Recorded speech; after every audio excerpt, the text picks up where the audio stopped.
መጀመሪያ ይሄን ዜና ስሰማ ማን ነው በጣም ነበር የደነገጥኩት። በጣም እንዴ የምን ጉድ ነው አልኩኝ። ኤአይም መሰለኝ እና በጣም ማጣራት ፈለኩና ወዲያውኑ የዜናውን እውነተኛ ምንጭ ማጣራት ፈለኩና አገኘሁት። እና ማን በጣም ነው የደነገጥኩት። በጣም አላመንኩም። የሰው ልጅ እንዴ ታዝሎ ከሩቅ ድልድይ ላይ ሲወረወር አየሁኝ እና በጣም ነበር የረበሽኝ። በጣም ነበር የደነገጥኩት። እና እስኪ ታሪኩን አጠር አድርጌ ልንገራችሁ። ልጅቱ የ21 ዓመት ብራዚላዊ ስትሆን ማሪያ ኤድዋርድ ሮድሪጎስ በሳኦ ፓውሎ ግዛት ውስጥ በሚገኝ ስካለተን ብሪጅ በተባለ ድልድይ ላይ የሮፕ ጃምፕ ስፖርት ለማድረግ ትሄዳለች። እዚሁ ቪዲዮ ላይ እንደምታዩት የደህንነት ሰራተኞቹ ገመዱን አላሰሩላትም ነበርና ሲወረውራት ያሳያል። ቪዲዮ ላይ ተመልከቱት። ቪዲዮውን እያያችሁት ነው መቼም። እናም 40 ሜትር ወይም 130 ጫማ ያክል ነው ወርታች የሚርቀውና የሰው ልጅ ከዚህ ላይ ይተርፋል ብሎ ለማሰብ በጣም ይከብዳል። የልጅቱም ህይወት ወዲያው ነው ህይወቷ ያለፈው። ፖሊስ በጉዳዩ ላይ ተሳታፈዋል የተባሉ ብዙ ሰዎችም ይዟል። ከነሱም አንዳንዶቹ በሞቱ አደጋ ተጠያቂነት እየተመረመሩ ነው።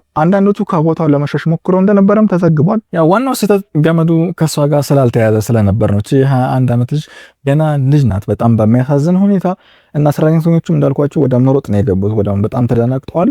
ፍቅረኛዋ ሳይቀር እጮኛዋ እዛ ቦታው ላይ እንደነበርና ይህንን አሰቃቂ ሁኔታ በአይኑ እንደተመለከተ ነው ዘገባዎች በስፋት የሚናገሩት። ከመጽለሏ በፊትም በማህበራዊ ግንኙነት ድረገጾች በኢንተርኔቶች ላይ ማን ነው እንደዘል የፈቀደልኝ የሚል ጽሁፎችንም ለጥፋ እንደነበረ በቀልድ መልኩ ተዘግቧል። እኔ በበኩሌ በጣም ነው የደነገጥኩት፣ በጣም ነው ያዘንኩት። እንዲሁም ደግሞ በመጀመሪያ ምርመራ ሁኔታ ፖሊሶች እንዳረጋገጥኩት ነው ጃምፕ ሮፕ የሚባለው ነገር ፍቃድ እንደሌለው ድርጅቱ ይሄንን የሚሰሩ ግለሰቦችም ሆነ ምንም ፍቃድ እንደሌላቸውና በህገወጥ መልኩ እንደሚሰሩ ነው ፖሊስ አናውንስ ያደረገው።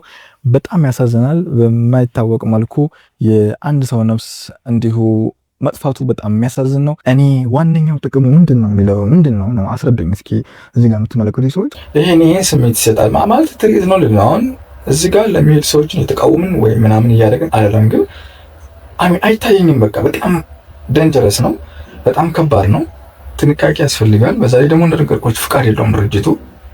ሰው ከባድ ነው እና እንደዚህ አይነት ቦታ እየሄዳችሁ ለምትሰሩ እዛም አዲስ አበባ አንዳንድ ቦታዎች ላይ ተናም ያው ጃምፕ ፓርለም በርቀት ነው የሚሄዱት። ያው ገመዱ ላይ ተንጠላጥለው ግን ቢሆንም ያም ከባድ ነው፣ ሪስክ አለው ሁሉ ነገር። ከዚህ ገመዱ ተበጥሶ ወድቃ ህይወቷ እንዳለፈ አይተናል።